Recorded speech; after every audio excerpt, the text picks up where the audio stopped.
Hey everyone, welcome back for another deep dive. Oh, it's good to be back. Today we're going to be talking about, well, the state of the world, Okay. humanity's progress, all that good stuff. Yeah. And our source material for this deep dive is a book by Steven Pinker called Enlightenment Now, The Case for Reason, Science, Humanism, and Progress. And, when I first saw this title, I thought, oh, great, another one of these books about how everything is going wrong. Right, yeah. But Pinker actually makes a pretty compelling case that the world is getting better. Not just a little bit better, Right. but like dramatically better in a lot of ways. Yeah, he really goes for it. So by the end of this deep dive, I'm hoping that we'll kind of see things a bit differently with this new kind of data-driven perspective. Yeah, I think he offers a really refreshing perspective. So where do we even begin with this? Well, so Pinker starts off by talking about this feeling that's out there, that everything is kind of falling apart. It's like a narrative that a lot of political movements push, and even like their opponents. Yeah. But he argues that this ignores all the progress that we've made since the Enlightenment. So he's not just ignoring all the bad stuff, right? Yeah, right. He doesn't deny that there are problems. Yeah. I mean, there's a lot going on in the world that is pretty messed up. For sure. But his whole point is that we need to look at the data. Okay.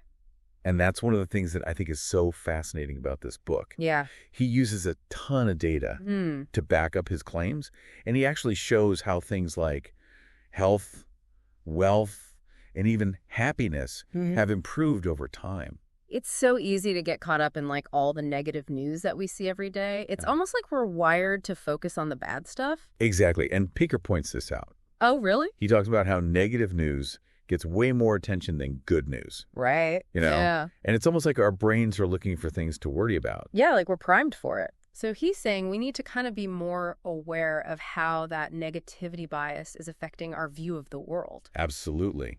And to take a step back and look at the bigger picture. Okay. I'm ready for the bigger picture. Where do we start? Well, one of the things that really struck me was his discussion of entropy and order. Okay. Things tend to fall apart over time, right? Yeah. It's like if you leave a bike out in the rain long enough, it starts to rust and break down. Makes sense. That's entropy. Entropy. But what Pinker argues is that it's actually remarkable how much order and complexity we see in the world, especially in living things. Right. It's almost like life is this incredible force that is creating order out of chaos. Yeah. And he says that science is one of the main tools that we have for understanding and shaping that order. Okay, so it's like science is helping us fight against this natural tendency for things to fall apart. In a way, yeah. I mean, he uses the example of the human ear, Okay. which is this incredibly intricate structure with all these tiny parts working together to allow us to hear. Right. It's a kind of complexity that wouldn't just happen randomly. Yeah, I never really thought of it like that, but it makes sense. Yeah. So where does this idea of progress fit in then? Well, he gives a ton of examples to show how science has led to these tangible improvements in people's lives. Okay. Like take child mortality rates, for instance, in the 18th century. Yeah. In a country like Sweden, something like 25 to 50% of children died Wow. before their 5th birthday. That's a lot of kids. Can you imagine? I can't even imagine. And today that number is practically 0. Wow. What caused that shift? Well, it's a combination of things. Okay. Including better sanitation, nutrition, and of course, medical advancements. Think so? But Pinker actually lists all these scientists whose discoveries have saved billions of lives. Really? Yeah, he calls them the unsung heroes of science. Okay.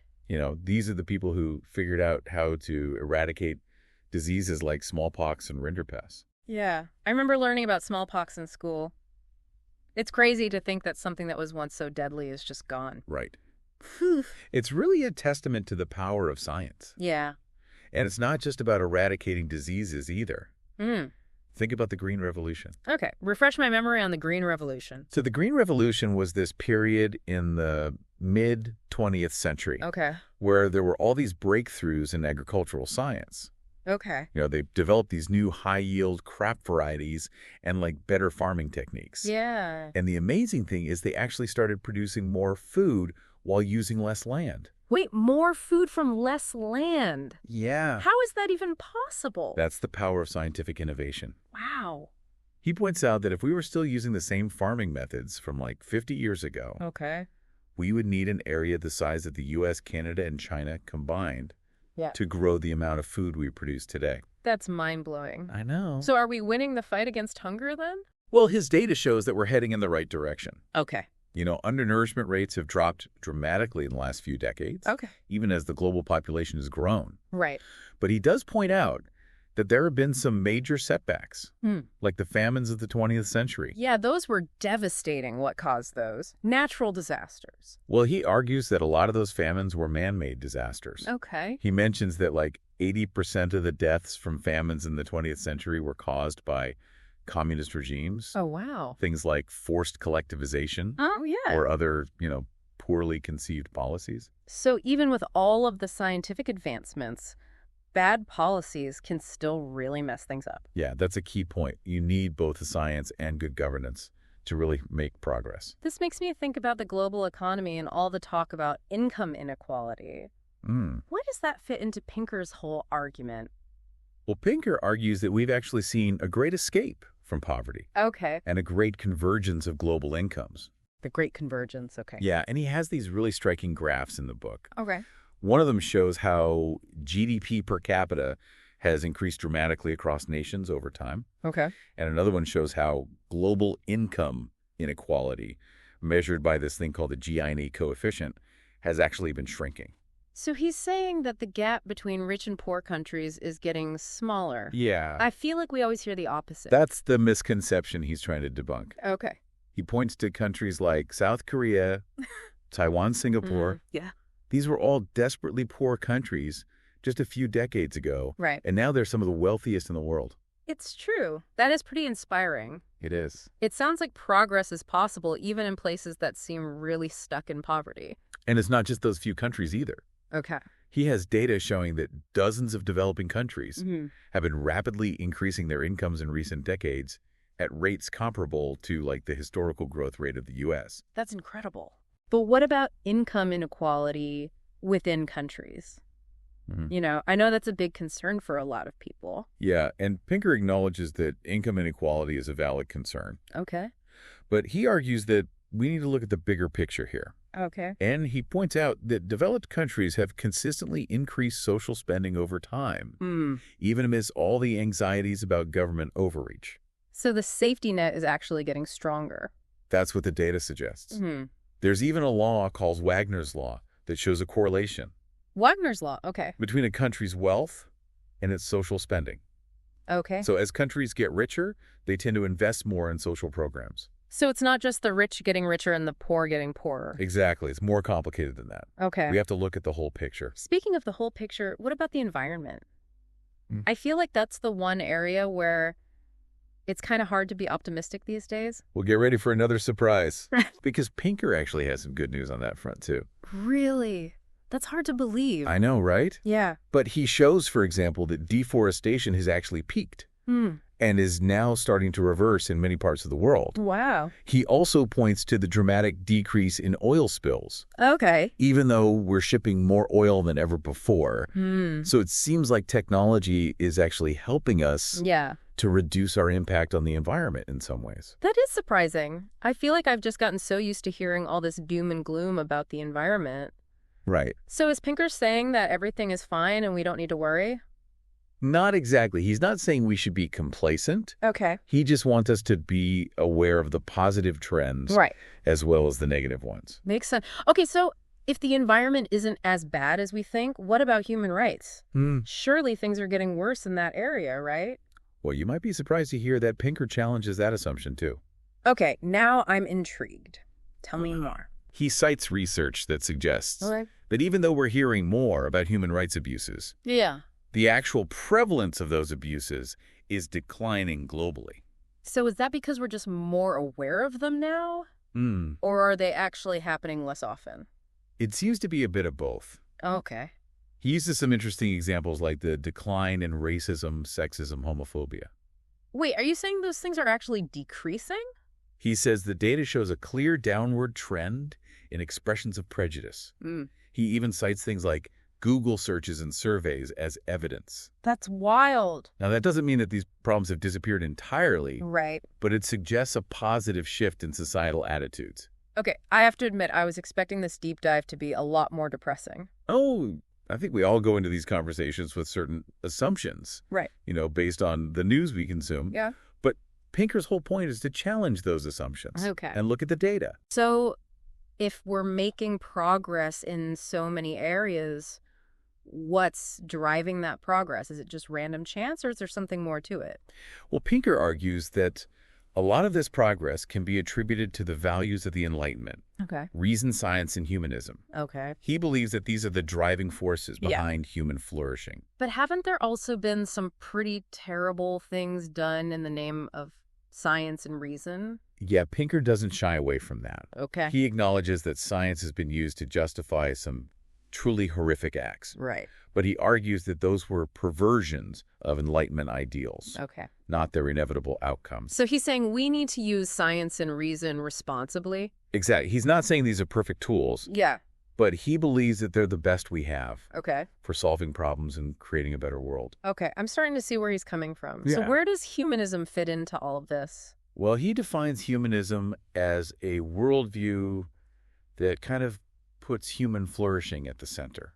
It's about using reason and science to improve the human condition, reduce suffering, expand our possibilities. So isn't that kind of at odds with religion? I feel like those two things are often seen as being in conflict. Yeah, and that's a common perception. Yeah. And Pinker addresses it head on. Okay. He argues that traditional religious beliefs, with their emphasis on the supernatural and divine commandments, are ultimately incompatible with a scientific understanding of the world.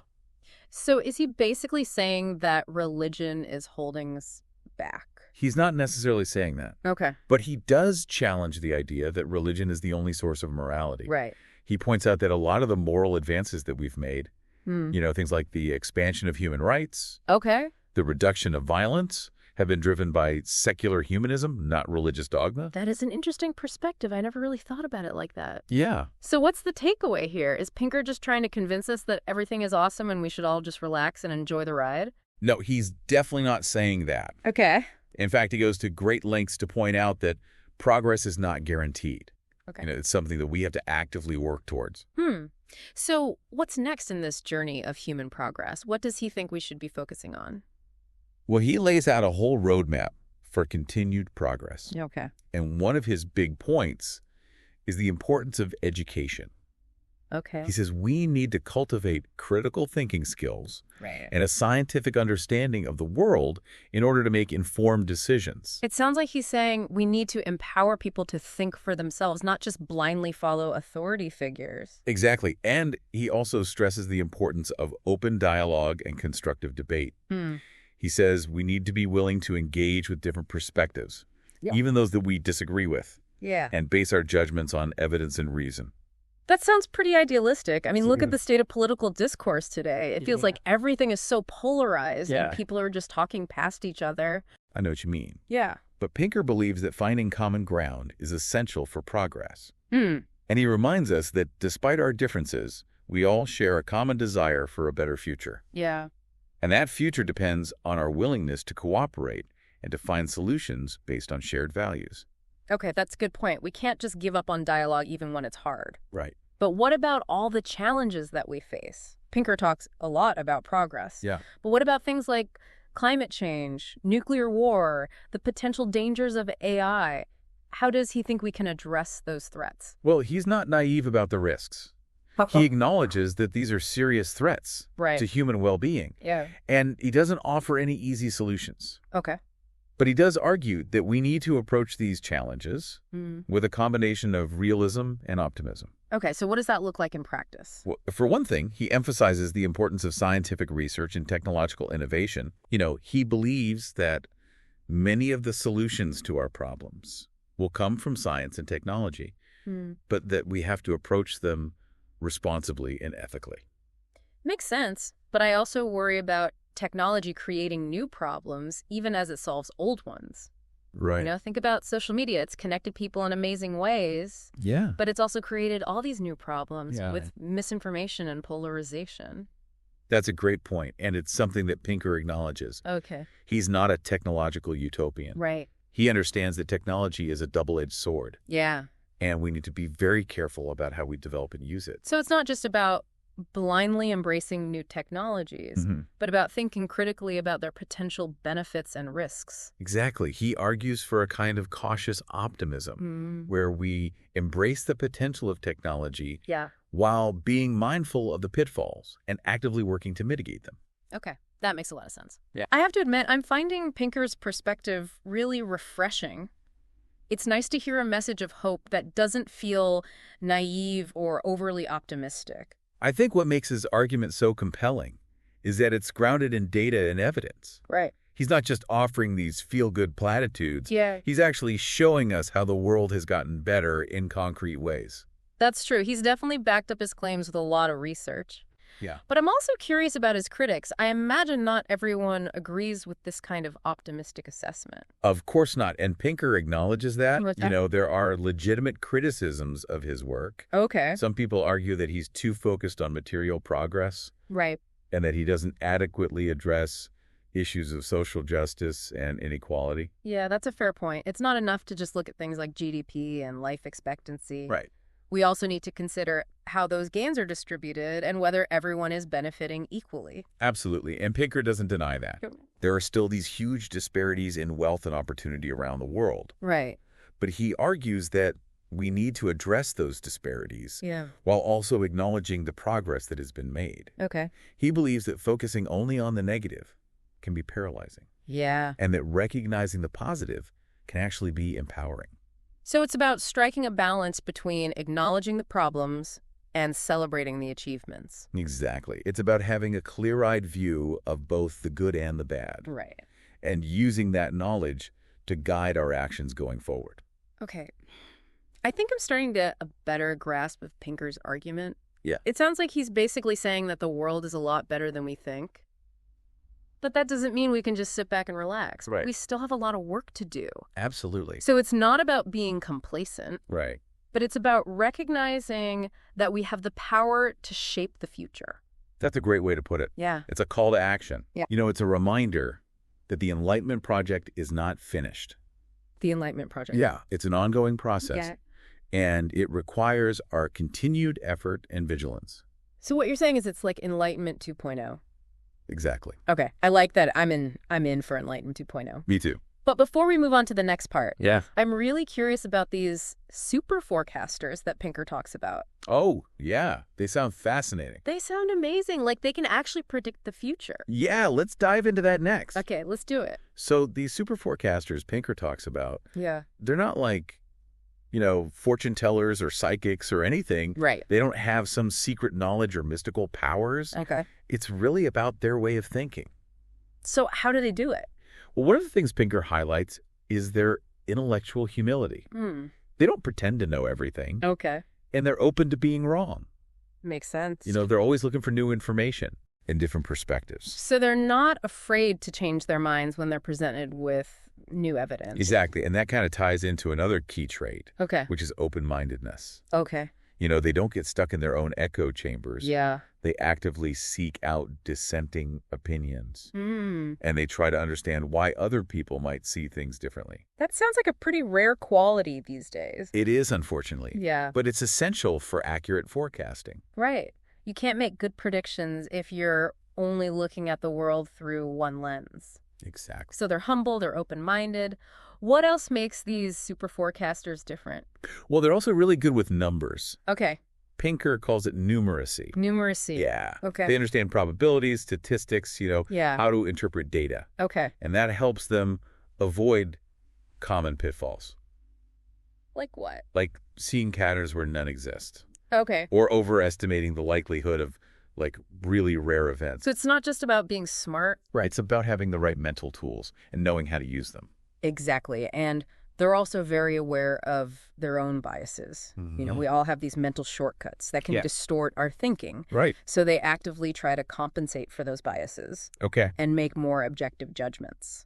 That's fascinating. It's like they've trained their minds to be these super efficient prediction machines. That's a great way to put it. Yeah. And Pinker contrasts these super forecasters Okay. with what he sees as the dangers of populism. Okay. He says that populist movements often thrive on emotional appeals, simplistic solutions, Right. and a rejection of expertise. That sounds a lot like what we see happening in politics today. Right. It feels like people are more interested in like gut feelings and tribal loyalties than like facts and evidence. And that's the trend that Pinker is worried about. Okay. He says, when we abandon reason and critical thinking, we become more susceptible to manipulation and bad decisions. And that seems like a warning that's particularly relevant right now. Yeah. With all of the misinformation and polarization that we see online. Absolutely. You know, it's more important than ever to be able to think critically. Right. And evaluate information carefully. Yeah, and that's really at the heart of Pinker's message. He's making the case for a renewed commitment to the values of the Enlightenment. Okay. Reason, science, humanism. Okay. He believes that these are the keys to continued progress. So basically what we need are more super forecasters. Yes. And fewer populists. I think so. Okay, so how do we make that happen? How do we promote those values in a world that often seems really hostile to them? Well, Pinker lays out a whole roadmap for progress. Okay. And it touches on a lot of different areas. Yeah. But one of his big points is the importance of education. Yeah. You know, he says we need to equip people with the critical thinking skill and scientific understanding to navigate the complexities of the modern world. Yeah. So it's not just about memorizing facts, but about learning how to think. Exactly. Okay. It's about developing that ability to analyze information, evaluate evidence, and form your own conclusions. And that means being open to changing your mind when you're presented with new information. Right. Just like those super forecasters. Exactly. Pinker believes that a healthy society needs citizens who are capable independent thought. Right. And reasoned debate. Okay. That makes sense. Yeah. What else does he recommend? Another key point he makes is the need for open dialogue. Okay. And constructive debate. But that's so hard these days. It is. It feels like everyone is stuck in their own echo chambers, you know, just shouting at each other. Yeah. It can be incredibly frustrating. Yeah. But Pinker believes that it's essential to resist that urge.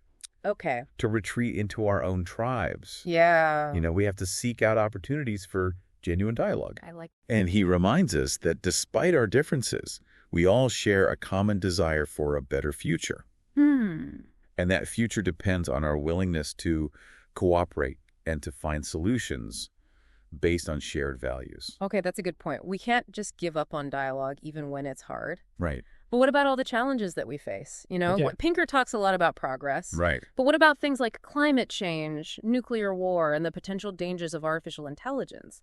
How does he think we can address those threats? Well, he's not naive about the risks that we face. Okay. You know, he acknowledges that these are serious threats to human well-being. Yeah. And he doesn't offer any easy solutions. Okay. But he argues that we need to approach these challenges with a combination of realism and optimism. Okay, so what does that look like in practice? Well, for one thing, he emphasizes the importance of scientific research and technological innovation. Okay. You know, he believes that many of the solutions to our problems are going to come from science and technology. Right. But that we have to approach them responsibly and ethically. It makes sense, but I also worry that technology is going to create new problems, even as it solves old ones. Yeah. You know, look at social media. Yeah. It's connected us in these amazing ways. It has. But it's also created all these new problems with misinformation and polarization. That's a great point, and it's something that Pinker acknowledges. Okay. You know, he's not a technological utopian. Right. He understands that technology is a double-edged sword. Yeah. And we need to be very careful about how we develop and use it. So it's not just about blindly embracing new technologies. Right. But it's about thinking critically about their potential benefits and risks. Exactly. And he argues for a kind of cautious optimism. Yeah. You know, where we embrace the potential of technology while being mindful of the pitfalls. Yeah. And actively working to mitigate them. That makes a lot of sense. I like that. Yeah. I have to admit, I'm finding Pinker's perspective really refreshing. It's nice to hear a message of hope that doesn't feel naive or overly optimistic. I think what makes his argument so compelling is that it's grounded in data and evidence. You know, he's not just offering these feel-good platitudes. Yeah. He's actually showing us how the world has gotten better in these very concrete ways. It's true. He's definitely backed up his claims with a lot of research. Yeah. But I'm also curious about his critics. I imagine not everyone agrees with his kind of optimistic assessment. Of course not. And Pinker acknowledges that. Yeah. There are legitimate criticisms of his work. Okay. Some people argue that he's too focused on material progress. Okay. And that he doesn't adequately address issues of social justice and inequality. Yeah, that's a fair point. Yeah. It's not enough to just look at things like GDP and life expectancy. Right. We also need to consider how those gains are distributed Mm. and whether everyone is benefiting equally. Absolutely. And Pinker doesn't deny that. Okay. There are still huge disparities in wealth and opportunity around the world. But he argues that we need to address those disparities Right. while also acknowledging the progress that has been made. Okay. He believes that focusing only on the negative can be paralyzing. Yeah. And that recognizing the positive can actually be empowering. So it's about striking that balance between acknowledging the problems and celebrating the achievements. Exactly. It's about having that clear-eyed view of both the good and the bad. Right. And using that knowledge to guide our actions going forward. Okay. I think I'm starting to get a better grasp of Pinker's argument. It sounds like he's basically saying that the world is a lot better than we think. Right. But that doesn't mean that we can just sit back and relax. Exactly. We still have a lot of work to do. Yeah. We have to keep working at it. Okay, so it's not about being complacent, Right. but it's about recognizing that we have the power to shape the future. That's a great way to put it. Yeah. It's a call to action. Okay. It's a reminder that the Enlightenment Project is not finished. The Enlightenment Project. Yeah. Yeah. It's an ongoing process. Okay. And it requires our continued effort and vigilance. So what you're saying is it's like Enlightenment 2.0. Exactly. Okay. I like that I'm in for Enlightenment 2.0. Me too. But before we move on to the next part. Yeah. I'm really curious about this idea that Pinker talks about, that our brains aren't always equipped to handle the complexities of the modern world. Right. He dives into how our brains, Yeah. while incredible, Yeah. have limitations. Like all the cognitive biases that we have. Exactly. It feels like we're constantly being bombarded with information these days. Mm-hmm. And it's hard to know what to believe Yeah. or how to make good decisions. That's precisely what Pinker is getting at. Okay. He argues that we need to develop new ways of thinking, new strategies for overcoming our cognitive limitations. So it's not just about being smart. Right. It's about being smart about how we think. Exactly. He talks about the importance of debiasing techniques. Debiasing techniques. Yeah. Okay. What are those? So these are ways to kind of counteract the influence of our innate biases Mm. and make more objective judgment. Okay, can you give me an example? Like, how do you debias your thinking? Yeah, so one example is something called consider the opposite. Okay. And it's this really simple technique Okay. where you force yourself to think about the opposite of what you believe, to come up with reasons why you might be wrong. Okay. It helps you to kind of break out of your own echo chamber Yeah. and see things from different perspectives. That's a cool idea. Yeah. I'm definitely going to try that. What are some other techniques? Another one is called outside view. Okay. And this one involves looking at a situation from a more objective, detached perspective. Okay. Instead of getting caught up in your own emotions and biases, Right. you try to see it as an outsider might. Considering the base rates and probabilities of different outcomes. So it's about taking a step back, trying to see the bigger picture. Exactly. Rather than just reacting to like the immediate situation. Exactly. And there are a lot of other techniques that he discusses. Okay. But I think the main point is that we need to be more aware of our cognitive limitations Yeah. and develop strategies for mitigating them. That makes sense. This reminds me of those super forecasters we were talking about earlier. Right. They seem to have a knack for avoiding those kinds of cognitive traps. Yeah, they're like masters of debiasing. They've trained their minds to think in ways that minimize the influence of biases. Yeah. And make more accurate predictions. It sounds like we could all benefit from learning a few of their tricks. Absolutely. Pinker believes that developing these cognitive skills is essential for navigating the complexities of the modern world. Right. It's about empowering ourselves to think more clearly, Yeah. make better decisions, and contribute to a more rational and enlightened society. Okay. I'm ready to upgrade my thinking. Me too. So what else does Pinker have in store for us on this journey of enlightenment? Well, let's move on to part 3 and find out. Okay, so we've talked about all this progress, reason science, humanism. Right. But I know that Pinker also talks about some pretty big challenges that we still face. He does. He doesn't shy away from the hard stuff. Right. He actually spends a good chunk of the book talking about some of the major threats to humanity. Like what are some of the things that he's most worried about? Well, he talks about climate change, Okay. nuclear war, Right. the rise of artificial intelligence, a political instability, economic inequality, Yeah. erosion of trust in institutions. Yeah. It's a pretty sobering list. It is. It's easy to feel kind of overwhelmed by all those challenges. Right. But does he offer any solutions, or is he just trying to scare us? He definitely doesn't want to paralyze us with fear. Oh.